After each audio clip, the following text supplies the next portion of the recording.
Hello and welcome back to Kvikmyndapod, an Icelandic cinema podcast. I'm Rob Watts, and as ever, I'm joined by my good friend Ellie Cawthorne for another journey through the world of Icelandic cinema. Our film this week is Driving Mum, or A Ferð með Mömmu, and it shares some DNA with last week's movie, A Letter from Helga. The two star the same actors, share similar themes, and are set, at least to begin with, in the West Fjords, that ancient, remote and rugged peninsula in the northwest of Iceland. Out in UK cinemas on the 1st of March, today if you're listening as the podcast drops, Hilmar Oddson's Driving Mum centres on Jón and his mum taking a road trip from their West Fjordian farm to a small town on the south of the island. There's a bit more to the story than that, which Ellie and I discuss in detail. One thing we didn't discuss was the recent announcement of the 2024 Edda Award nominations. But we must, for Driving Mum has been nominated for Film of the Year, Screenplay of the Year and Director of the Year, alongside our first episode film, Wild Game. Congratulations to both films. They're up against a film called Solitude, Tilverur, which we haven't yet seen, so cannot comment on. Congratulations also to everyone else who has been nominated, including Thruster Leo, Vivian Olafsdottir, most of the cast of Wild Game, lots of people involved in Cold, or Kuldi, hopefully that'll get a UK release soon, and Tonu Korvitz for their score for Driving Mum. Here's to an exciting awards ceremony on the 13th of April. One final thing before our chat, a quick reminder that you can follow us on X, Instagram and Threads at Kvikmyndapod, that's KVIKMYNDAPOD, and you can support us by chucking us little coffee money at ko-fi.com/Kvikmyndapod.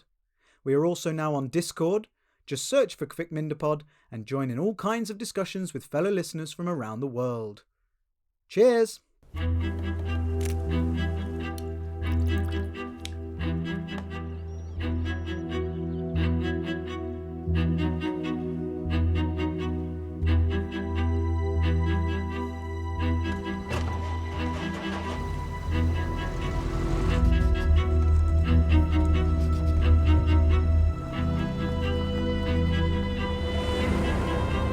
Er þetta móðir þín? Já. Sæl, frú mín. Hún dauð. Þú ert að grenja. Grenja? Nei, ég var ekkert að grenja. Hægri, vinstri.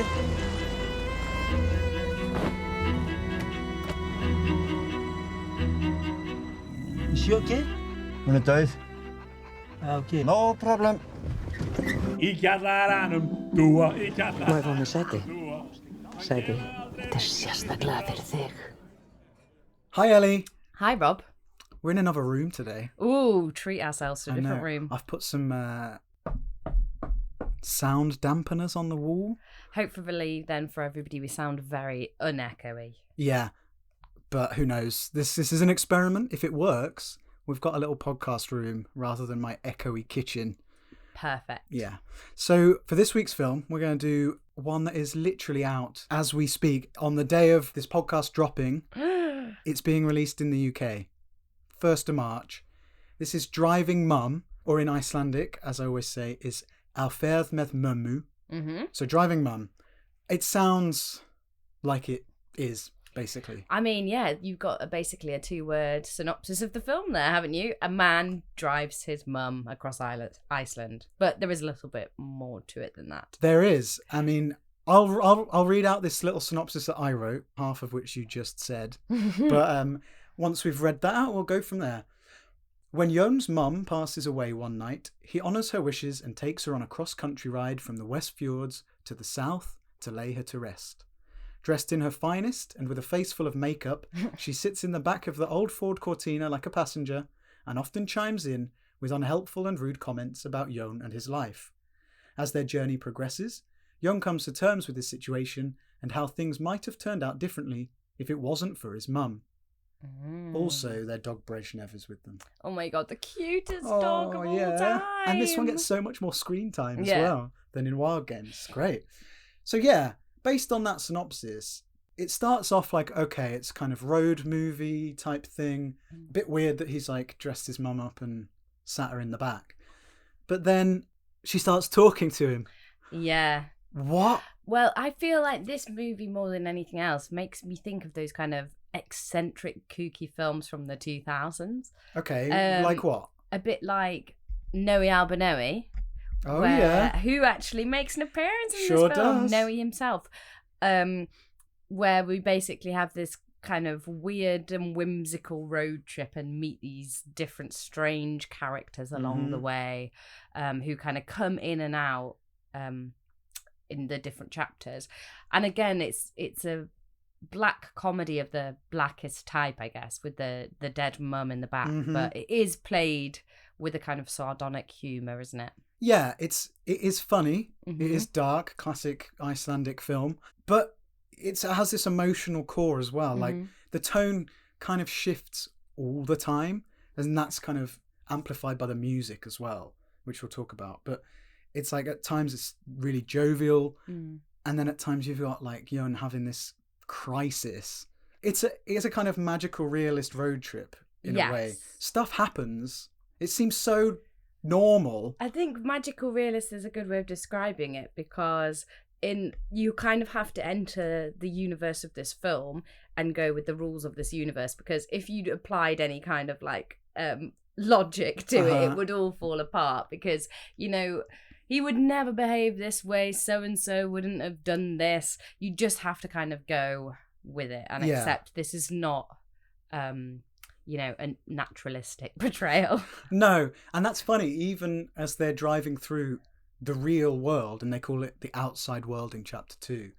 But like Iceland looks like Iceland. It looks stunning. But yeah, the story that's going throughout that landscape is one that's a little bit weirder. For sure.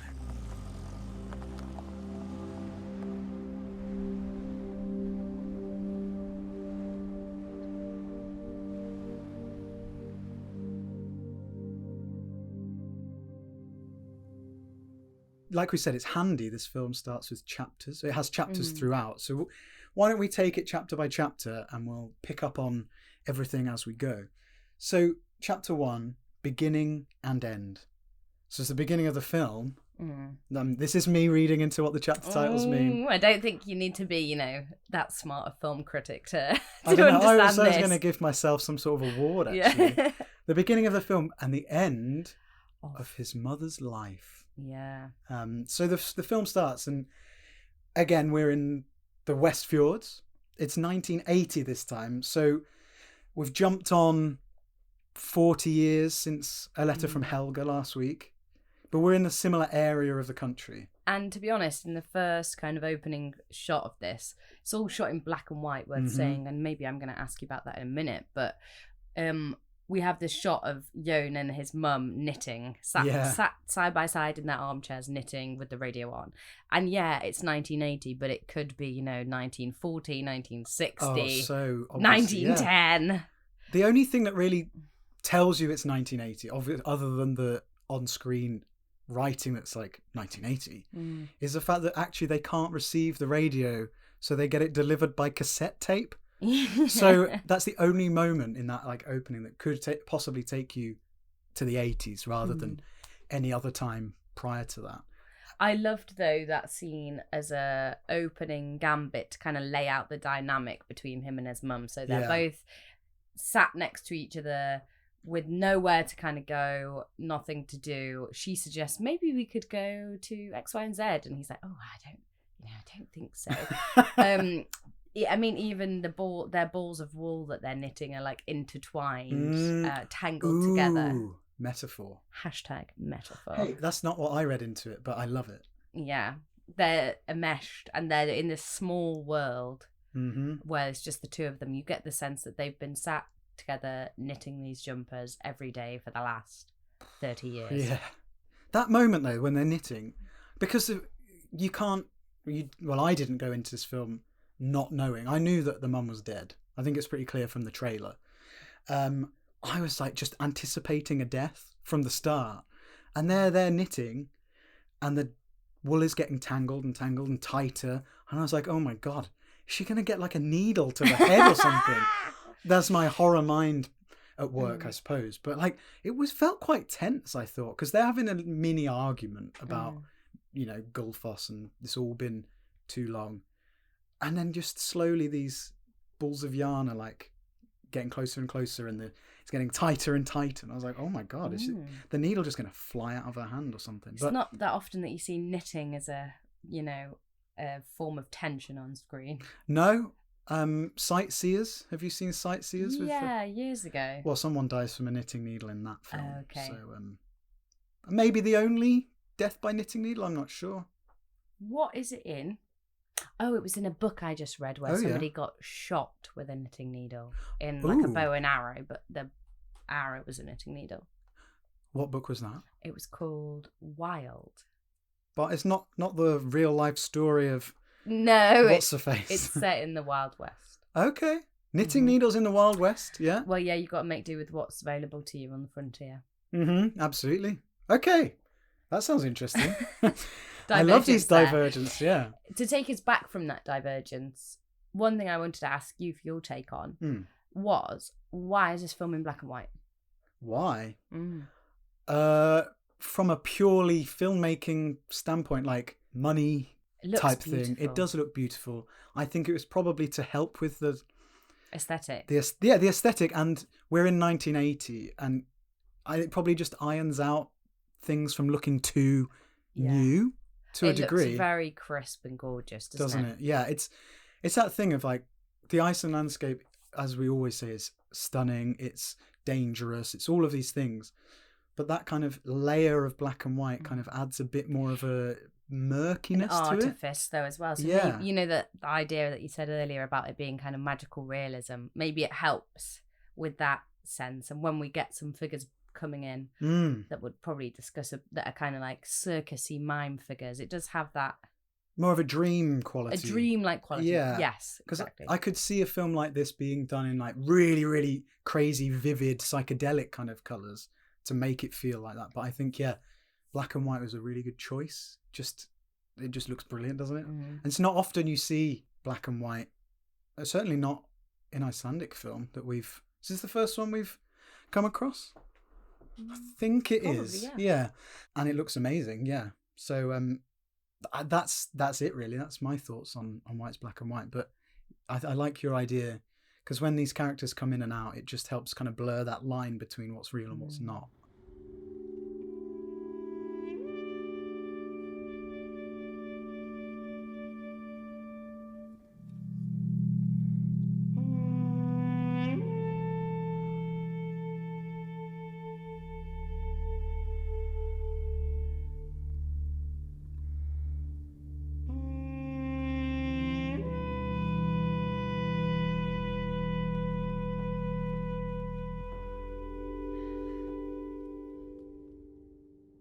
Yeah, so they're knitting, and basically she says, I've never been to Gullfoss.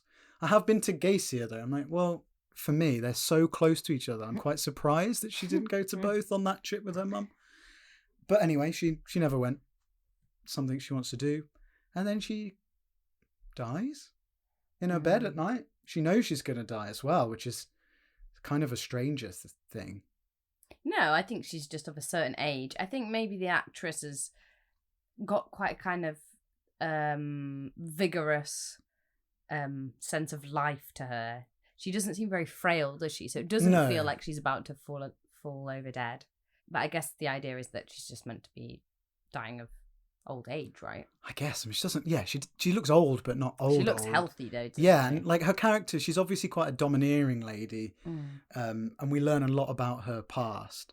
But she comes across quite strong-minded, strong-willed, not weak. But yeah, she must have this sense that things are coming to an end. I don't feel like she was pulling out her finery every day before she went to bed, you know.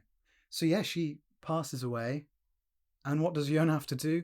He's got to take her, honour her final wishes, which she happens to have told him earlier that day, which is to lay her to rest down in the south. But first, he has to put a bit of a slap on her.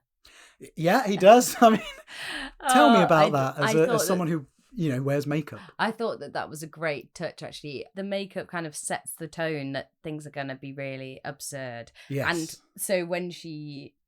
he obviously has never been put makeup on anyone, so she looks absolutely like a kind of deranged clown. And I think that's very a very good move, because it's saying like, okay, this is the kind of film we're into. We're not doing like a very serious take on this. No, you There's can gonna laugh be at the dead. some bizarre elements at play. Yes, for sure. And gives her this like otherworldly look for the rest of the film. Yeah, it's by turns funny and creepy. And that, just with that presence in the back of the car for like the whole film, you can't ignore it. You can't forget what film we're in. But she wants to be arrested where her family are down south, not at the farm. And, you know, in that opening shot, we can see crosses in front of the farm, which is obviously where most of the family have been laid to rest. So she doesn't want that. She wants to go down south and specifically not to be cremated. Which is an interesting thought. Keep that thought in your mind. Hvað ætlar það að gera þegar ég dey? Ha? Þú heyrðir hvað ég sagði? Þú ert ekkert að deyja, er það? Já, það veit ég ekkert. Nei, ég ætlaði að segja það. Ég vil ekki að þú verðir einn hér. Ég hef nú hundinn. Ég hef áhyggjur af þér. Ég bjarga mér. Þú manst hverju þú lofaðir. Já, já, Loforð er loforð. ég veit það. Hvað gerurðu við mig þegar ég dey? Það er nú ekki margt sem hægt er að gera þegar þú ert dauð. Hvað gerurðu við mig? Ég kem þér fyrir Hvar? hjá kallinum. Nei, Nei, fyrir sunnan í þorpinu. á Eyrarbakka. Já, á Eyrarbakka. From there on, Jon is in the car in his trusty old Ford Cortina with his dog, Brezhnev. Why he's named after that Russian political dude, I don't really know. I guess it's just a nod to the 80s. Reminder of Of where when we we're are. there, yeah. That's true. And they go on a road trip. And it's quite funny because he's clearly, at least not since he was a youth, left the town. And the second chapter is called The Outside World, as I say. So he's venturing out. But he's so remote. Like we saw in A Letter from Helga, like it's not that easy to get to and from where they are. And he's driving along pebble beaches, along mountainous crevasses and all of this stuff in the oldest car you've ever seen, with a dead lady and his dog. And it's just fantastic. Like the imagery alone is enough to kind of get you going. And basically from there, it is fairly linear, isn't it? We basically have these kind of chapters or these little encounters with different strange characters on the road, and then move on from them. Yeah. Did you like that structure? Yeah, I mean, it's a classic. Someone goes on a journey, they meet people, they end up in a different place to the start, geographically and mentally or psychologically or what have you. And the first people they meet, the Germans. Yes. Which, wow, it's the 1980s, but the mum, she's not holding back, is she? No. So this is when she first kind of appears to Jon to be speaking, because as up until this point, she has just been kind of a dead body. And then she comes, reanimated, clearly in his imagination. Like, well, that's a key point, isn't it? Yeah. You say clearly in his imagination. I think, we have to accept that it's not happening. Yes. But it's... So are we supposed to think everything that she says then is a projection of his Absolutely. thoughts? It's basically him thinking, what would mum say? What would mum think? What would mum do? Because he's spent his whole life being so influenced by her. Yeah, with her in his ear. Yeah, exactly. But the first thing she says is how he needs to stand up for himself and that the Germans are bad, referring to them as Nazis. Yes. So we get a sense that, she's not a very kind of sensitive soul, is she? No. Yeah, she's kind of abrupt. She says what she thinks. And you can imagine sitting with that for 30 years. It's going to do something to your brain. Yeah. Poor Jon. Luckily, has his little friend Brezhnev to his side to occasionally consult with, which is good. And so, they meet the Germans and he refuses to back down, which I guess is the first step on him taking his life back into his own hands. in a way. Wresting control from his mother. Yeah, Although she does kind of inspire him to, but I guess, but it is still coming from his own brain. So yeah, it's like how much of it is his unconscious coming through and how much of it is genuinely just what he imagines his mum would have said. yeah.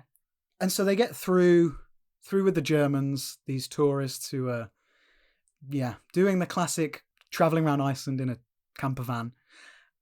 And he spots someone on the beach who looks remarkably like Helga from A Letter from Helga. This is Bergdis, who we come to find out. Well, okay. Is it Bergdis?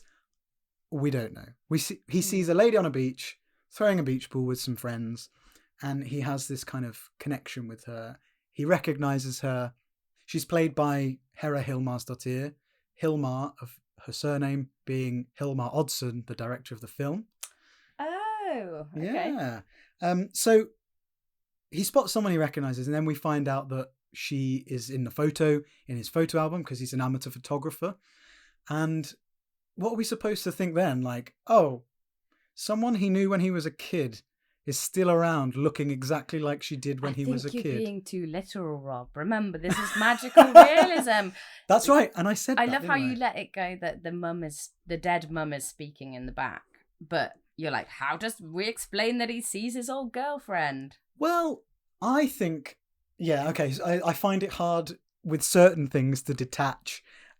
And the whole Bergdis thing, because we find out, she was a girlfriend from when he was younger. So she is a real person, but she pops up. This character that we see is obviously not her. But I think it's just, she's a vision. She's not, there's no one there at all. Or there's somebody that looked a bit like her. But that's kind of triggering his imagination to see her. Yeah, perhaps. Because he gets recurring visions of her, doesn't he? And they get more and more kind of weird and absurd. And you're like, well, that's what is that? So projection of his thing. Yeah. But I don't know. At least his mum is actually there. But she's not talking, is she? That's his imagination. God, I love how you'll just go with the rules of the game in some things, but not with... I know, I really should just let it all... Yeah. Let it wash over you. It's a dreamscape. I normally do. I don't know what I'm doing. Hanging on to Bergdis like this. So we get our first glimpse of her and his thought processes around this person he used to know. And then we move on to chapter 2. And this is like, he really is in a world that he doesn't understand. Oh, this recognize. Is one of the weirdest sequences, I think. So he turns up at a kind of restaurant, bar. I think it's a hotel with, but like the only place around that people can go. And it feels like it's the middle of the day from the sky, but they're like on some absolute mad one. It's like, I think it's like late night on a Saturday or something, right? Yeah, but why is the sky so light? Because it's summer. It's Iceland. Fine, maybe. But anyway, there's loads of just like drunk people absolutely giving it their all. Oh my goodness. Not even karaoke, like what would you call that? Like club singer style. Is that like kind of cabaret? Cabaret, yeah. I don't really know. And the women seem bizarrely drawn to this strange silent man who, is not in any way glamorous or charming. Well, in certain films and certain circumstances, the lone outsider who doesn't speak can be quite attractive. I'm thinking Clint Eastwood here. Not that Thrust the Layer is Clint Eastwood in any respect, but they're all drawn to him, I assume, because there aren't many people. He's still in the Westfjords, basically, at that point. There's not much around. He's a red-blooded male. Yeah. So there's no one else. And they are red-blooded females. Very much so. Full of booze and fun. And it is awkward and cringe and all those things. This was strange for like his characterization. So he's got his dead mum in the car and his mission is to take her where she needs to go. But he decides to just like go off and get involved with these women. Well, that's not his plan, is it? His plan is to get some food because he's hungry. It just felt like, come on, man, is this the time? Your mum died yesterday. Keep your eyes on the prize. Yeah, but also he's like, exploring the world. He's never really yeah, done okay. this. And these are characters. I absolutely love that scene with, I can't even remember, Jua, I think her name was, who went up and started singing, yes, my sir, God. I can boogie. With Such a the tune. weird guy, the classic, Oh my God, the yeah. classic DJ, wedding Yeah. DJ kind of guy with his, has like a keyboard or a Mm. synthesizer and he's singing along. He sings Happy Birthday and they all sing weird songs and it's so, what is going on? Yeah. Una av mig lidar, una av mig lidar, una av mig undrar, una av mig lidar. Hon upp bitar, hon sussedrar, una av mig undrar. Hon fritug idag. Hey! Og talandi bara dúu, það minnir mig á þetta lag hér. Í kjallaranum, dúa, í kjallaranum, dúa. Hann kelaði aldrei reikningslistin brást. Í kjallaranum, dúa, í kjallaranum. It's very, very weird. But somehow that all leads to Jon having sex with the drunk lady. Yeah. Very strange. So weird. But again, maybe like you say, it's this idea of because he's just been living in a farm with his mum and nobody else, he's missed out on all these experiences in life.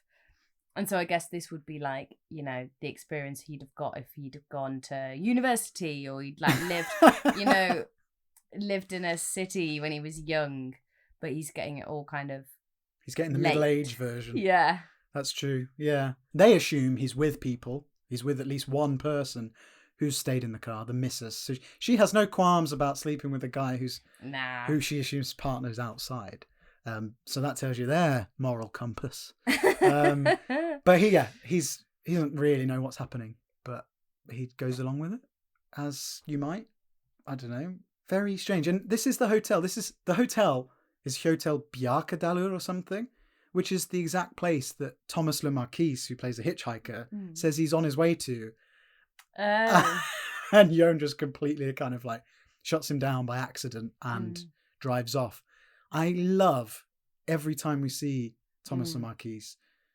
It's the kind of language thing makes me laugh so much. Their conversations where neither of them know what the other one is saying, and yet they still have these conversations.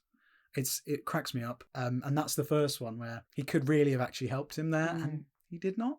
Feel bad for him, this innocent hitchhiker going to stay at what he thinks is a nice, quiet, provincial hotel, turning up there to, yes, sir. Well, hopefully he turned up a lot later than that.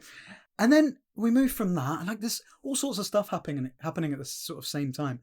Someone mentions that a comet is coming. Well, I don't really know what that's about. And it kind of just gets mentioned and forgotten. Brezhnev is then left with some farmers because Jon runs over a dog. And they need to, you know, one in, one out.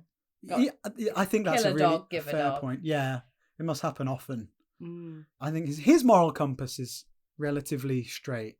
I think my favourite moment of this film is when he goes to the farm and he's gone in for like a cup of tea and some biscuits. And they just joke about his mum being dead. He says that she's dead. Yeah. And they're just like, dead tired, am I right? Basically.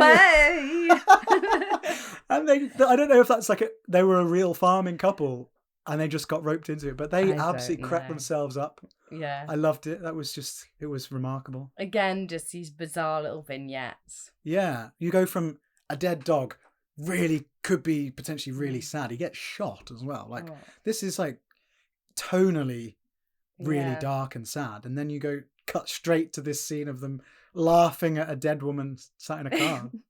Just absolutely absurd, isn't it? Yeah, it is absolutely. So then we move on and we get a third chapter. Each road from home is the way home.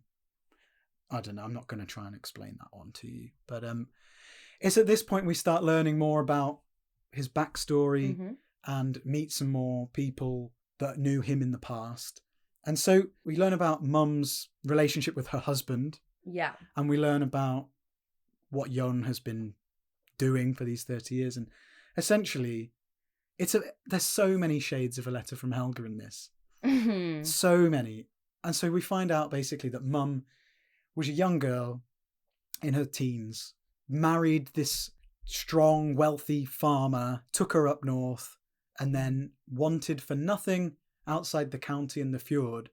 So she's married this guy and then she's just stuck, Yeah. basically. I think that was quite a nicely kind of done section, because it could have been easy to just been like, this guy's mum is a real old battle axe. She's horrible.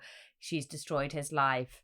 But here we kind of we flesh out her character a bit and realize maybe why she was embittered, why she was keen to leave and go somewhere else, and why she was maybe had that kind of harsh, cynical perspective on life because she herself had a difficult time.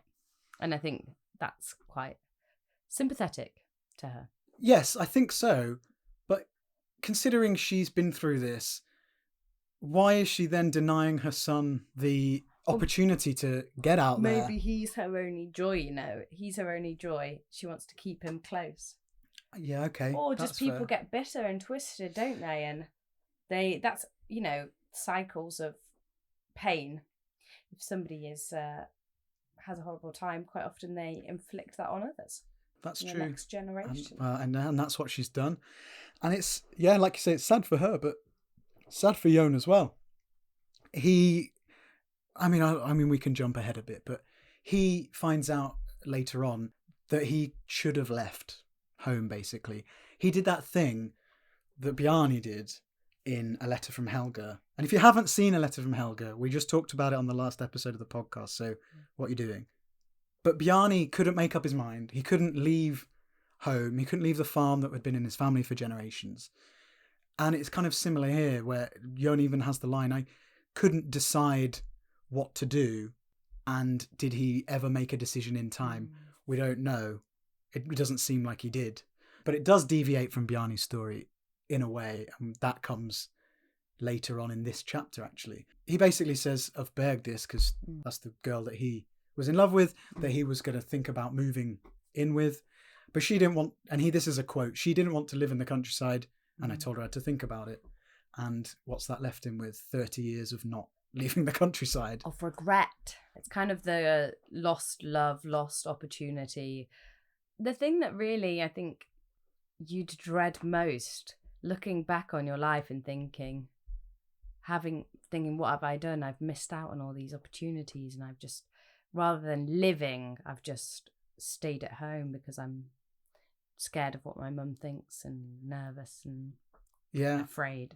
A bit. Again, I can't get away from the fact it's like Bjarni. Just he decided to spend his life just living rather than, well, not even really living, just existing in this space away from everyone else. And at least in this film, certainly at this point, it looks like Jon might be able to break free. He's certainly left for a start, which is something. And it's at this point they're having this talk, and then Bergdis reappears again. So you've said, okay, this is a figment of his imagination. Fine. What the hell is this troop that she keeps walking around with? Yeah. Crossing through the town. So there's a point earlier on where he's in his car in another small town and they cross the road. She's wearing, and this is the one reading I have of any of the bits of her in the film. She's wearing a white dress carrying a doll or a baby. So that for me was like a projection of what he could have had if he'd actually gone with her. I wonder if this was slightly a moment of style over substance, and they thought, wouldn't it look amazing if we had all these kind of weird circusy people floating about? Wouldn't that be dreamlike and bizarre? And it does look, it's very aesthetically pleasing. Yeah. But I just read it as maybe, you know, she was in like some kind of 60s art troupe, you know, like art theatre troupe, political theatre or whatever. Which is, they loved that kind of thing in like the 60s. I suppose so.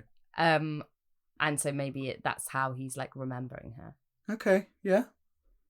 It makes sense. I'm on board. And yeah, so this point after we've learned about him, she appears in the middle of nowhere when a car's broken down, and yeah, he's trying to come to terms with everything. And then the hitchhiker turns up. It's like, what? This moment when the car breaks down, there's mist. It's all very kind of dreamy. So dreamy. Bergdis returns. The dog, Brezhnev, appears out of nowhere as well. Clever dog. He's travelled quite far, I should think. And then the hitchhiker appears.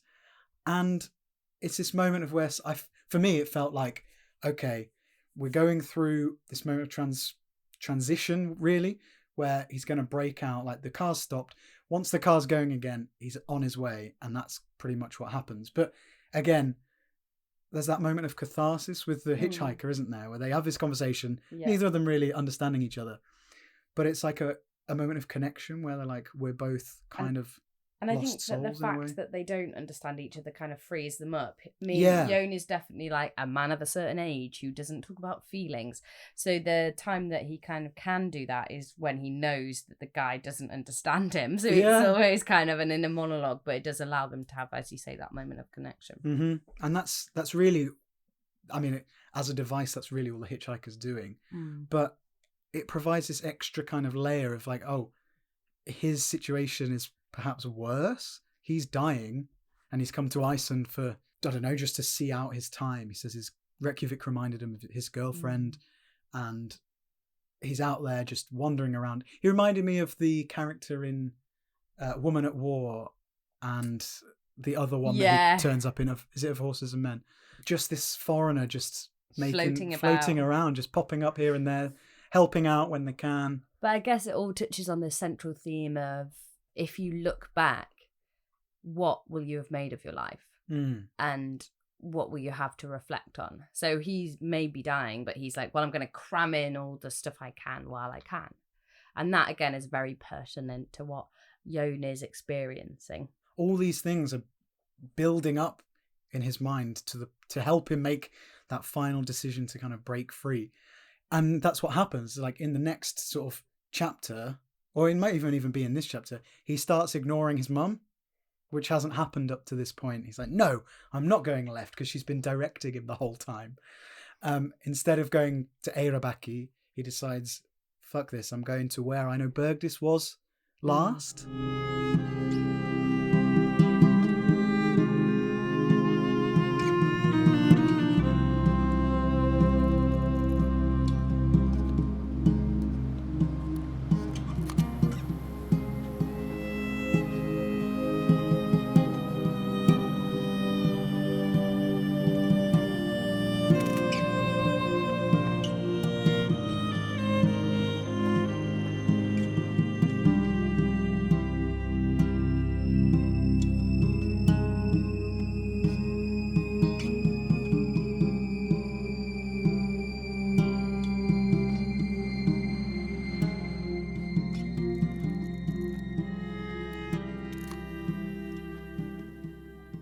This is when the film could have got truly emotional. Like it really could have pulled at the heartstrings. It could have made the drama so kind of intense. But instead, Yon pawns up at the house, expecting to meet, or hoping to meet Bergdis. Instead, he meets Bergdis. Her daughter. Bergdis too. Bergdis too. and her daughter. And Bergdis is not there. She lives in Australia. And he goes in for a chat. Which we don't see. No! What? We're deprived of the drama. That's mad to me that you can make a film this effective without even including the moment where the big reveal that he had a daughter. And he didn't know about it. But I guess we get the big reveal. Maybe we're holding back that big reveal rather than with a character we've just been introduced to. We get it between Yon and his mum, which is the central dynamic. Yes. So we're like, just stockpiling that key moment for our two central characters to... Yeah, because it's more emotionally charged if he's having that dialogue with his mum. And that dialogue is, I got sent a letter from Bergdis telling me that I had a daughter. You never told me, you never passed this message on. Now I've missed out on X many years of her life. To be fair, that is so toxic. Fucking hell. That is bad. That's really bad. To withhold a letter, no matter what it says, is bad. To withhold a letter that you know contains this important information. Yeah. His life would have been entirely different. That could have been And it seems like it would have been a driving force for him to leave the Westfjords and move Yeah. and be with Bergdis. He's had that life stolen from him and that time stolen from him Mm-hmm. by his mum. Psychologically, how do you recover? I don't know. You can scream a lot. Yeah. You know, men like to scream. Or you could do what Jon does. Set fire to the car with your dead mum in it. I absolutely love it. Isn't that just perfect? And this is in the chapter, When Does a Woman Kill a Man? Yeah. Which is an interesting title.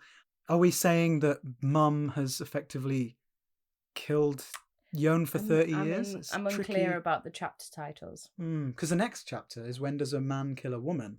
But again, But he's not killing her. he's never killed her, and it's not even in that chapter that he does do the burning. Things to think about. That's a good way of avoiding it, yeah. answering them. Yeah. So yeah, like you said, he burns his mum alive. Not alive. The key He thing is he burns burns his his mum mum dead. He burns his mum dead.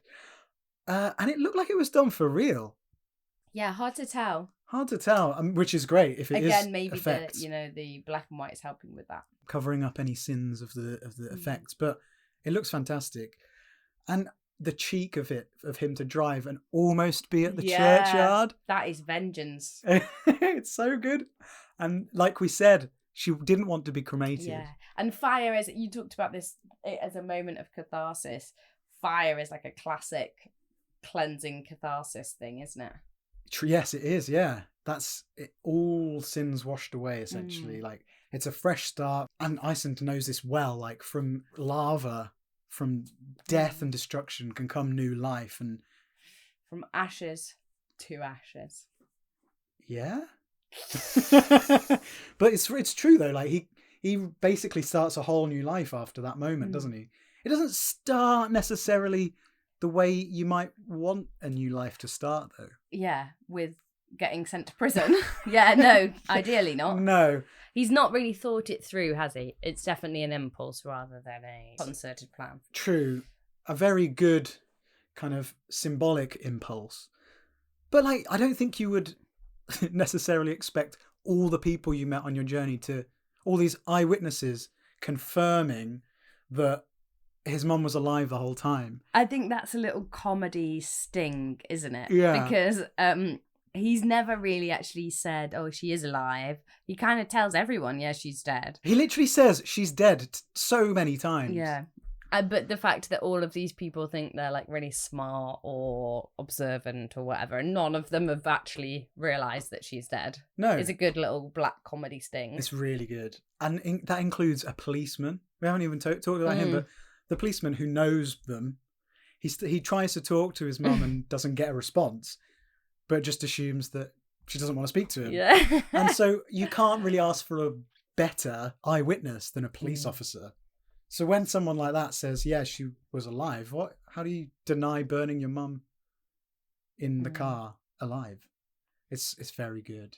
Yeah. It's so unexpected. It's brilliant.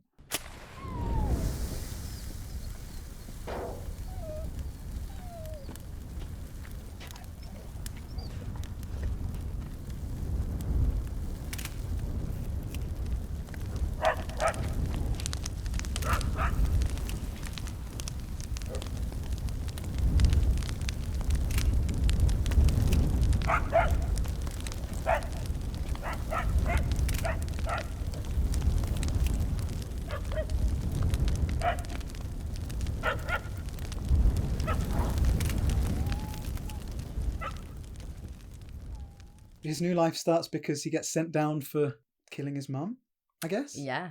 But he kind of, weirdly, even that is a fresh start. Shakes things up a bit, I guess. He starts having a purpose. Yeah, so he's teaching everyone in the prison how to knit. Mm-hmm. Lovely stuff. I love that jumper that the one of them Oh, knits yeah. with the middle finger. Yeah. So good. I mean, it probably took quite a lot of work to do that. So I'm It's a complex impressed. pattern. He's obviously teaching them well. Mm. He teaches them that. And what else is he doing? Oh, he's taking photos, of course. And it's quite funny because the prison guards, it seems to be quite a chill prison. He's in Little Hroin, which is the prison we've seen a few times, which is basically the only prison in Iceland. But it does seem quite relaxed. Mm. Certainly the wing he's in. And they seem to like love him and Yeah. want him, almost like trying to entice him to stay. I wondered if that final sequence, the kind of prison sequence, went on a little bit too long, that maybe it would have been better just as a very short coda. Yeah, I don't think we need to see so much of the prison guards talking about No. Rocky. Yeah. Why was Rocky in there? Again, just a moment in time, I guess. Yeah, it was out. But yeah, I think it was maybe a couple of minutes too long. Mm. But I just love that a fresh start starts with prison. Yeah. But we didn't revisit any sense of him connecting with his daughter at the end. In fact, we get a sense of him kind of moving on from the past, because he takes the photo of him and Bergdis and lets it waft out the window on the breeze. That's which true. is obviously symbolic of him letting Letting go go. of the past. Okay, But I thought, now you've got a daughter, so you should probably follow that up. I guess there's two possible options, isn't there? You reconnect, well, you connect for the first time with Mm. your daughter, or you go, I don't know who you are. I have never known you. Why should I? I mean, that's a really depressing thought, Yeah. and not one that I would want to follow, but I guess it's a possibility. Talking of Bergdis in photos, yes, he throws the one out the window. All the ones he took of her. Yes, I knew you were going to bring this up. Do you think that the laws of this world are a bit muddled? You know, this magical realist world. So the photos that he's taken of her, when, by our theory earlier, she is just a figment of his imagination. He develops those photos and she is on them. Yeah. No, do I actually think that she's on them? Mm. Yes. I can't explain it. And I wouldn't use the word muddled. I think the director knows exactly what he's doing. It's just another example of him playing with that idea and just toying with us. Like, I don't know. You can't explain it. And that's the point of magical realism. You just accept it and move on. And yeah, I don't know why I'm clinging to Bergdis so much, to be honest with you, because I love magical realism. I read Haruki Murakami all the time. And I just accept things. You take it as read. It just is. So yeah, she's there. She's gone, but she's still there. And it obviously ends with her. More circusy, dancey art stuff. I think that's just an aesthetic choice for the end. Because the film could have ended just with And also to be the like, photograph floating. It was all a dream at the end. Whoa. Do you think the whole thing was not real? No, but it's got a dream. It's just a reiteration of, ooh, wasn't it all weird? Wasn't all of that weird? Look at that. I want to give Hilmar Oddsson a bit more credit than that, to be honest. But I am struggling to know exactly what that means. Yeah, maybe you're right. But I'd like the film feels so accomplished that I feel like there is a meaning there. I'm just not getting it. And maybe it's one of those contextual things that You're just too dumb to know. That it's me. It's me. I watched it twice and I just can't get it.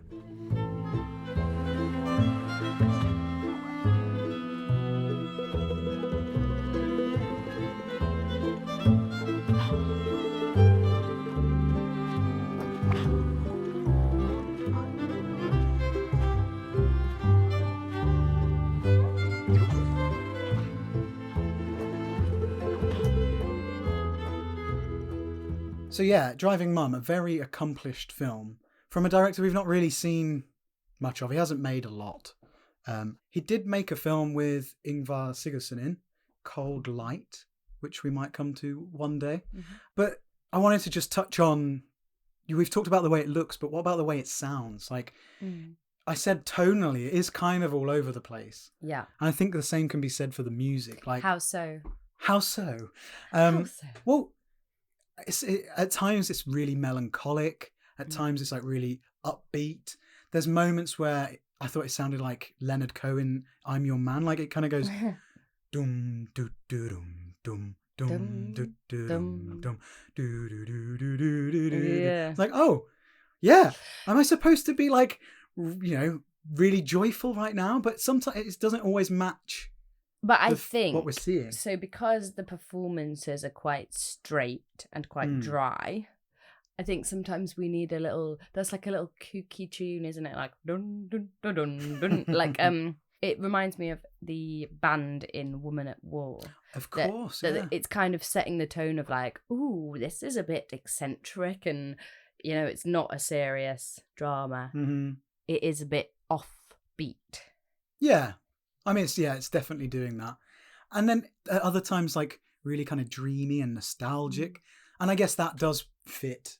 So some of the music is fitting with, like, the tone, and some of the music is fitting with, like, Jon's inner thoughts. Like, he's reminiscing about Bergdis, and we get this kind of melancholic sound and nostalgic sound.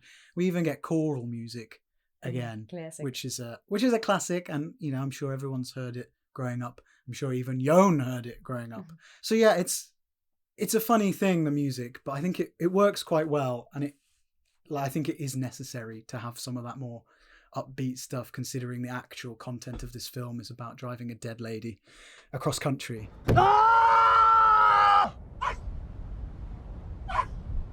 My final concluding thought, she's remarkably good at staying upright, the dead lady. Yeah, she sits quite still. I mean, how quick does rigor mortis take? By the time he got her to the car, that might be the point where she's actually just she starts getting solid. But a great performance, such a strange performance. Kristbjørg Kjelt plays Mama. How do you act that? Just close your eyes and stay still. But it works. Could anyone have done that? I'm not sure, but she does such a great job of just, when she does open her eyes, she's like really stern, and you can sense the relationship that's there, and that's obviously helped by seeing her alive for 5 minutes. But this is really Throstileo's film, isn't it? Like, we've seen him a lot, but we've never seen him front a film before. Yeah. And I think he does such a great job of holding it together, portraying this guy who lived and didn't enjoy his life or resented or whatever. And I watched an interview with the director, actually. There's one online from the Tallinn Film Festival. And he talked about how this film came to be. Basically, he talked to Throstileo in the 90s. And Throstileo is from the area that they actually filmed the film. I think I mentioned that a very long time ago on this podcast, that he was basically just a fisherman who occasionally acted. But he's, again, a lot more work these days. But they had this chat about this idea that they wanted to do something up in the West Fjords, where he's from, in the 90s. It was always going to be black and white. Throstileo was always telling these stories about the people, which is, I guess, where some of these vignettes come from. Oh, yeah. He's met these women. Eccentric people. Yeah. And yeah, basically it's all come from, it's taken, 30 years to get this to the screen. And I guess Throstileo is kind of the right age for it by this point. But that journey is just mad, isn't it? And he also said something that I found really interesting, and this can be like the final point, I guess. But he uses the landscape to reflect the journey that Jon is going on in his mind. He goes from these mountainous, remote areas to really, really flat land. Yeah. And sort of the expanse and his world is now much open. Yeah. And that's a nice thought to end on, isn't it? Very nice. You always hurt the one you love, the one you shouldn't hurt at all. You always take the sweetest rose and crush it till the petals fall. Thanks again to Ellie for yet another fun and insightful discussion. And Driving Mum is out in the UK from today, so keep your eyes peeled on your local indie cinemas, including Home in Manchester and Showroom in Sheffield, as it'll continue to roll out across the country throughout the month of March. It'll look brilliant on the big screen, so check it out when you can, and help us continue to spread the word that Icelandic films are fantastic and worth distributing in the UK. If you liked it, let us know, and we'll be back soon to discuss the 2016 crime film Cruelty, or Grimmed, which is currently available to buy for 99p from Apple TV. See you then. Tack og bless. Thanks and goodbye.